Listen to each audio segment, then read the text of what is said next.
Hey, how's it going? Welcome back. Once again, this is Jose Altamirano. Today we're going to be talking about 12 tips to help you improve your reading habits. Now, these are tips that have helped me. I came up with these throughout my journey of getting to become a better reader, so I hope they work for you as well. So let's not waste any time. Let's get to them.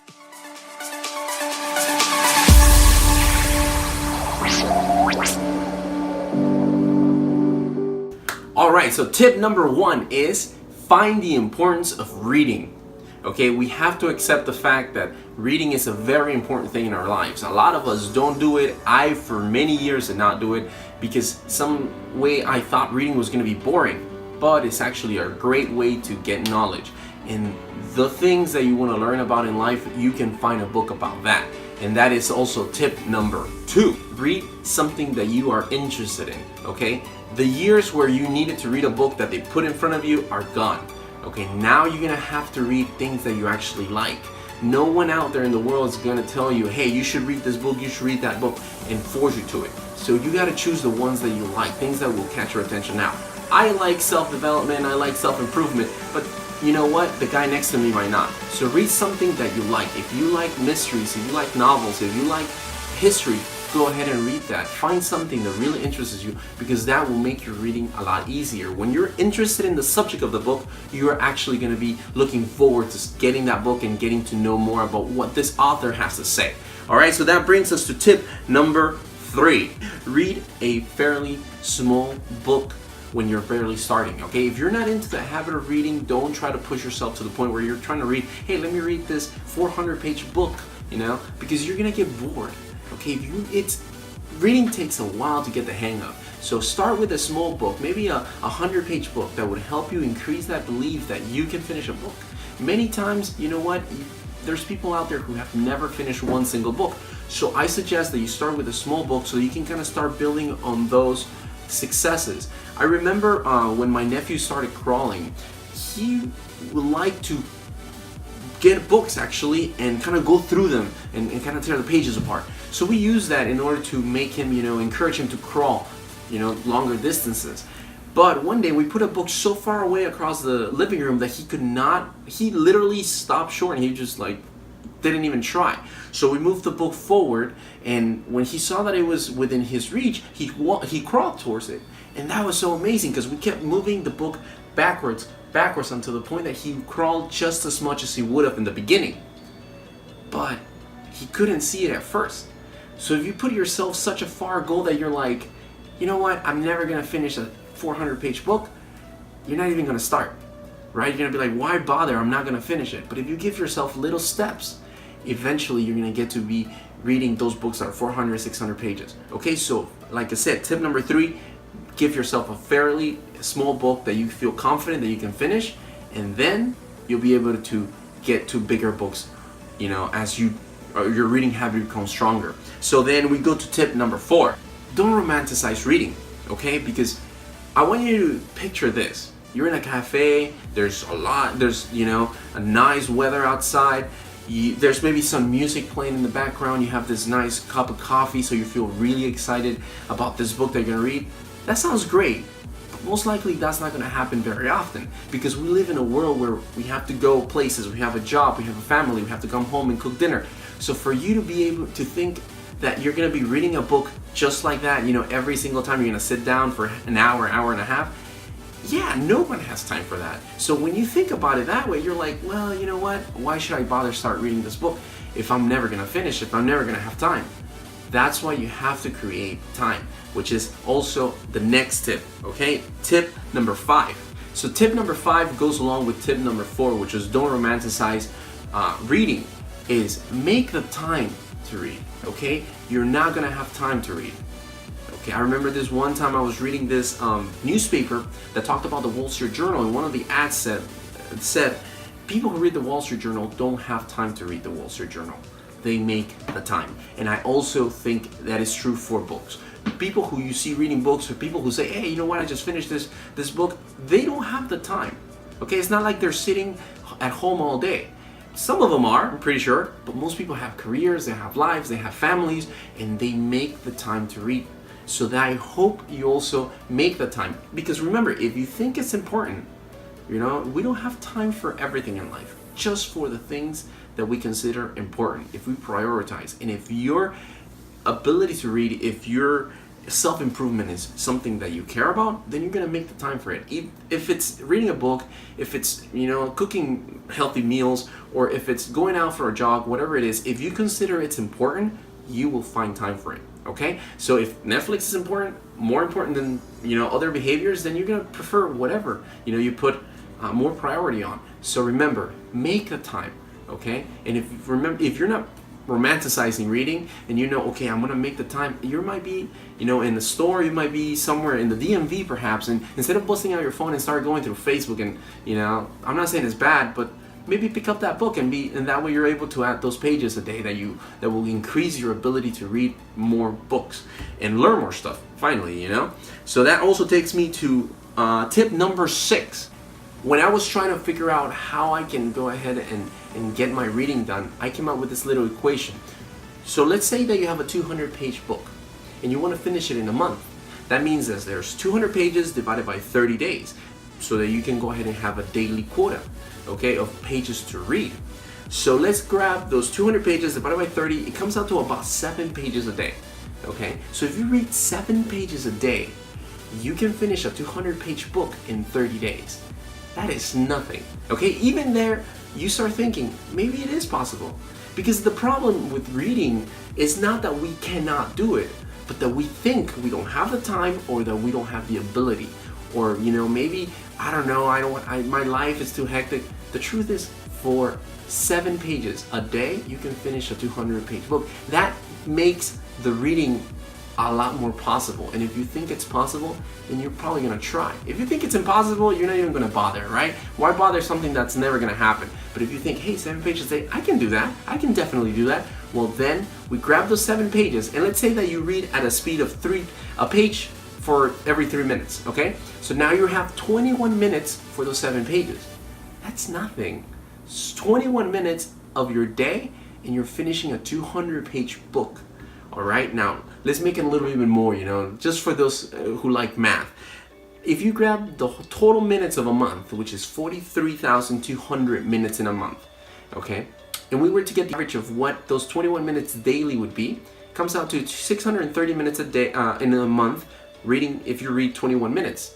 So 630 divided by 43,200, it gives you 0.0145, I think it's 1458, okay?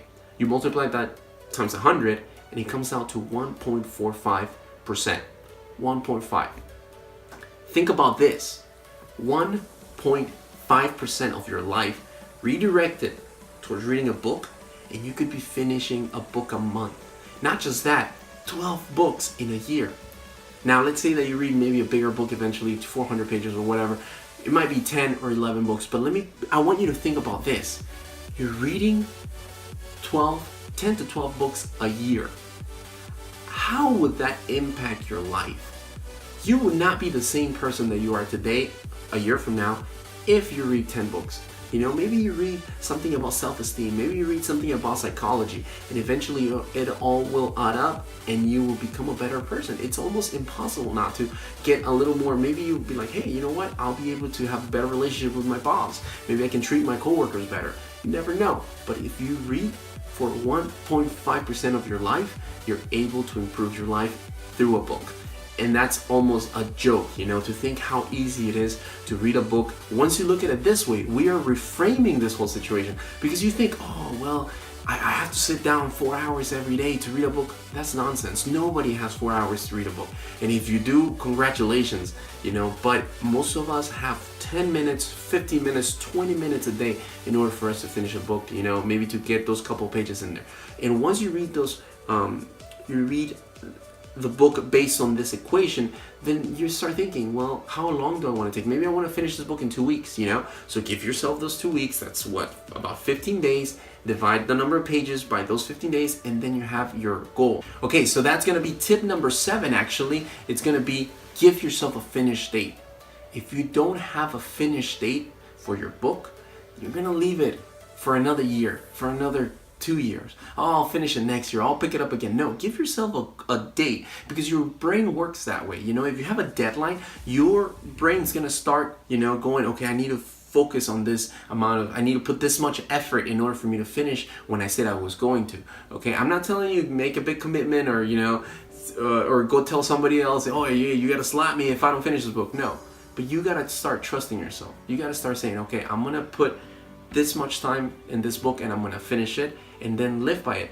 Okay, so tip number 8 is going to be, give yourself a page goal. Okay, how many pages do you want to read a day? And using that equation, you can see, maybe, hey, I want to finish this book in 3 weeks, so you're going to read a little bit more. You're going to have to read a little bit more every day. But that way you know that, okay, I'm going to start this page today and I'm going to finish at this page. By the end of the night, I have to read those pages. So then you're going to be walking around, and going to be trying to get those pages in. That way you have something to work with. Not just, I'm going to finish the book. Because your brain works, it needs things to be classified in a way. Most people, we need structure. We need to be able to go ahead and say, okay, I have this many pages today. I don't know about tomorrow. I don't know, maybe yesterday I didn't finish my pages, but today I'm going to finish my 7 pages. And that keeps you on track of finishing 1 book a month, which is amazing once you start doing it. Okay, so now we're going to go to tip number 9. Bring the book with you. Okay, you cannot read the book if you don't have the book with you. Now, today you have your phone, you can download a book there, that's great, and so that also counts. But also think about having that book with you anywhere you go. Let's say you're stuck in the DMV for something, you have to get your new license or whatever. You're gonna be waiting 2-3 hours. You can be on your phone, nothing wrong with that. But also, you could be reading that book and getting those pages in. And honestly, that creates the habit of bringing the book with you. You're gonna find yourself in moments where there's nothing else to do. Maybe your phone died. You're gonna open that book and read those 6-7 pages that you need to read every day. Hey, there you go. You finish. You create the importance. You make your reading goals and you achieve them. So that's also a very important tip. Bring the book with you. If you have a little bag, you can go ahead and put that in there. Maybe you want to buy yourself a little backpack, put your book in there so that you can have it with you anytime, and get those little pages, maybe those half a page. You might think, well, what's half a page? But it all adds up. In 24 hours, you can read 21 minutes, no problem. Okay, so bring that book with you. So now let's go to tip number 10. All right, so tip number 10 has to do with the tools that you're going to be using for reading. You can use a bookmark to, put the page where you are. But sometimes when you're reading, those 5 minutes that you have and maybe waiting for the bus or something, that you could go ahead and get that page in. You don't know where you are in the book. It gets you frustrated. You don't like, you know what? I lost my page. I don't know where I am. I'm just going to leave it. So I suggest that you get one of these. Okay, these are little page clips that you can put on the line where you are. So whenever you're reading a book, for example, this right here, you're reading a book and it tells you right there where you are, and you can just get started right away. So that way you don't waste any time, trying to find your position in the book. That way you go straight to the reading, which is going to be, adding up throughout the day. So remember, use the right tools. I suggest one of these. Now you can get these in any bookstore, I'm pretty sure. So it costs like $5. But that will help you definitely improve your reading, because that way you don't have to go back and be like, where was I? And those, instead of wasting your time there, you can go ahead and get another page down.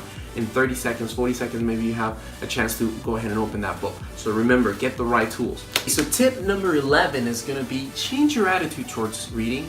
Okay, a lot of times we think a textbook or a book is just, a monologue of someone who wrote whatever. But no, it's actually people's ideas. It's people, they put effort and time into a book. So don't just look at it as paper and ink. Actually, think about it as a conversation with the author, and they're telling you, hey, you know what?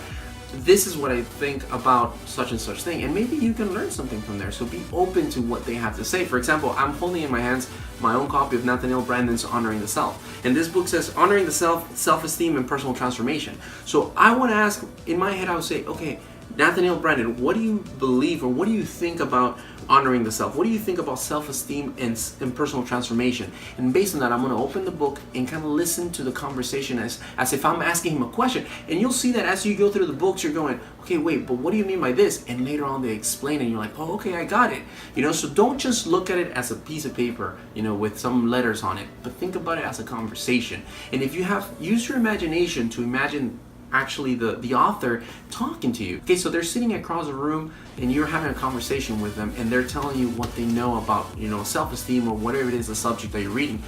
That way you can get this book a little more interesting, Okay, so another part of this tip, the second part, would be imagine that you're having an audiobook in your head based on what you're reading. Okay, audiobooks are great, and that's also acceptable. If you want to read and you get an audiobook, sometimes you're in the run, you're in the car, in traffic, you can listen to it. That's great as well. But sometimes some books don't have the audiobook, so you have to actually get the hardcover, right? So imagine as you're reading with your eyes here, imagine the words being pronounced in the voice of an actor that you appreciate, an actor that you admire. Maybe Morgan Freeman, for example. That guy has an amazing voice when he does all those shows and those voiceovers. Maybe you can use that, and that way it makes the reading a lot more interesting. And for example, TED has a guy who does his voiceovers, and it's amazing. I love this guy's voice. It's really soothing and it makes things really interesting.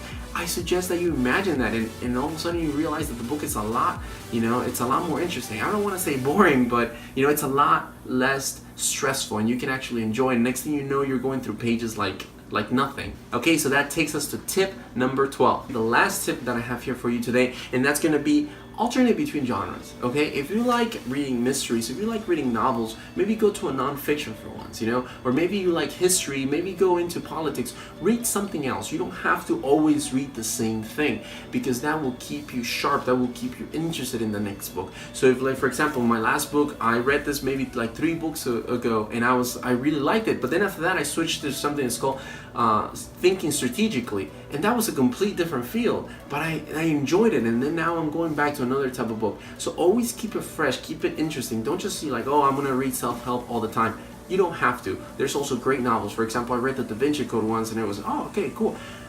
I didn't read a novel after that. I read something else, because that's what's going to make you always interested in the next book. And that way, if you're always interested in the next book, if you see the importance of reading, if you make, a habit of getting every day those daily pages, you're going to be able to finish books in no time. Okay? So I hope this list of tips have helped you. Like I said, these are tips that I have used myself on a daily basis in order to get my reading done. Reading is important in all our lives, and we can learn a lot from many people if we just take the time, to get those 7-8 pages every day. Can you imagine? That got me excited when I realized that I could finish 12 books in a year just by adding 21 minutes a day. Let's say you push it to 30. So there's so much potential that you can do when you follow your habit of reading and you actually keep going, and eventually you're going to learn. There's going to be books that you just don't want to put away, which brings me to another extra tip right here. Extra tip: respect your habit. Okay, if you say you're going to read 30 minutes, as much as you want to keep reading, stop yourself at 30 minutes, especially in the beginning, because otherwise you're gonna burn yourself out. You're gonna read, oh, I'm gonna read this for 4 hours, and you do, and then the next day you don't want to touch that book for another 2 weeks. Give yourself 30 minutes, and when your timer is up, says 30 minutes, boom, okay, I'm done. Go out there, go watch a movie, do whatever else you want, But then tomorrow, and you're like, oh, I'm in the middle of this chapter, you're gonna start noticing you're gonna have this urge to go back to that book. And hopefully that way you're going to create a habit to the point where there's going to be days where you don't read and you're like, oh my God, I need to read. Okay, I remember I have this book that I want to, it's getting really exciting. That's the kind of, urge that you want to get to the point to. Alright, so those were the 12 tips that I have come up with in order for you to increase your reading ability, to strengthen your reading habit. So I want you to go ahead and try them out. Let's see which one works for you, which one you like, which ones you don't. Leave a comment below and subscribe to our channel so that you can get the weekly updates on the books that we're going to be reading. The first book we're going to be reading, it's going to be How to Win Friends and Influence on People. It's a great book. I've read it once already, but I want to go back to it because I want to go ahead and break it down with you so that we can understand what the true meaning of this book is. And I hope that you get a copy of it for yourself. It's a great book to have. A lot of people have recommended it to me. So let's go ahead and get started with that book. And next week, we'll go ahead and review the first chapters. I'll see you then. All right? Take care. Bye-bye.